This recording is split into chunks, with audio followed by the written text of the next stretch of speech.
Delhi high court ने आम आदमी पार्टी के विधायक अमानतुल्लाह खान को दिल्ली वक्फ बोर्ड में कर्मचारियों की भर्ती और संपत्तियों को पट्टे पर देने में कथित अनियमितताओं से जुड़े धन शोधन मामले में अग्रिम जमानत देने से सोमवार को इनकार कर दिया। अमानतुल्लाह खान उस समय वक्फ बोर्ड के अध्यक्ष थे। कोर्ट ने कहा, एक विधायक या सार्वजनिक व्यक्ति देश के कानून से ऊपर नहीं है। कोर्ट ने याचिका पर सुनवाई करते हुए कहा कि बार बार जांच एजेंसी के समन का अनादर करना जांच में बाधा पहुंचाने के बराबर है। मालूम हो कि प्रवर्तन निदेशालय ने खान के खिलाफ मनी लॉन्ड्रिंग का मामला दर्ज किया हुआ है। हाईकोर्ट ने याचिका खारिज करते हुए कहा, अगर आपको अग्रिम जमानत दे दी जाती है तो इससे जनता का न्यायिक प्रक्रिया से विश्वास टूटेगा और अराजकता फैलेगी। कोर्ट ने कहा कि कोई भी नेता कानून से ऊपर नहीं है, उन्हें समन का पालन नहीं करने की अनुमति नहीं दी जा सकती। जांच अधिकारी अपना काम कर रहे हैं और खान को उनके सामने पेश होकर अपना रुख साफ करना चाहिए। ओखला विधायक अमानतुल्लाह खान ने मामले में अपनी अग्रिम जमानत अर्जी सुनवाई निचली अदालत में खारिज हो जाने के बाद हाईकोर्ट का दरवाजा खटखटाया था। इस मामले की जांच प्रवर्तन निदेशालय कर रहा है। धन शोधन का यह मामला केंद्रीय अन्वेषण ब्यूरो सीबीआई की प्राथमिक और दिल्ली पुलिस की 3 शिकायतों पर आधारित है।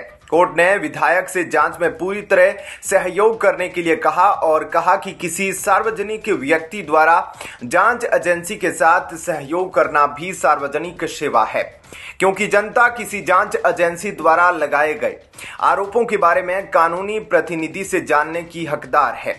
दिल्ली हाईकोर्ट में जस्टिस स्वर्णकांत शर्मा ने याचिका को खारिज करने के साथ ही उनके रवैये पर भी कई सवाल खड़े किए। इसके बाद जस्टिस शर्मा ने इस बात पर जोर दिया कि भारत में जांच एजेंसियों को सार्वजनिक हस्तियों द्वारा किसी भी धमकी, प्रभाव या परहेज के बिना जांच करने और नागरिकों की ओर से अपने कर्तव्यों का पालन करने का अधिकार है। हाईकोर्ट ने कहा कि जांच एजेंसी के समन को बार बार नकारना कानूनी तौर पर गलत है।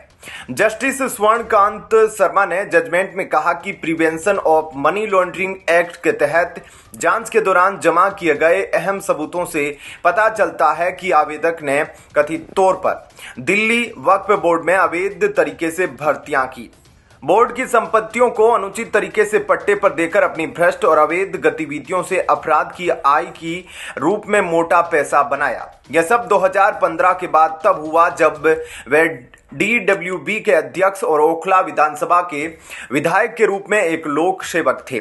अवैध तरीके से कमाई गई रकम से अपने करीबी साथियों जीशान हैदर, दाऊद नासिर और अन्य के नाम से अचल संपत्ति खरीदी। उन्होंने जीशान हैदर और दाऊद नासिर जैसे बेनामीदारों के नाम से अचल संपत्ति बनाई। साथ ही वे जमीन की असल संपत्ति छिपाकर जो सेल्स वैल्यू के मुकाबले बहुत कम थी। कोर्ट ने कहा कि विधायक के पास अगर छिपाने के लिए कुछ नहीं था और जांच एजेंसी उन्हें बुला रही थी तो वे जांच में शामिल होकर अपनी स्थिति साफ करते। दरअसल ईडी ने विधायक के परिसरों पर छापे मारे थे। उसने दावा किया है कि खान ने दिल्ली वक्फ बोर्ड में कर्मचारियों की अवैध भर्ती के माध्यम से बड़ी रकम हासिल की और उसका अपने सहयोगियों के नाम पर अचल संपत्ति खरीदने के लिए निवेश किया है। ऐसे में क्या कहना है आपका? कमेंट सेक्शन में अपनी राय इस पर जरूर दीजिए। जय हिंद, जय भारत।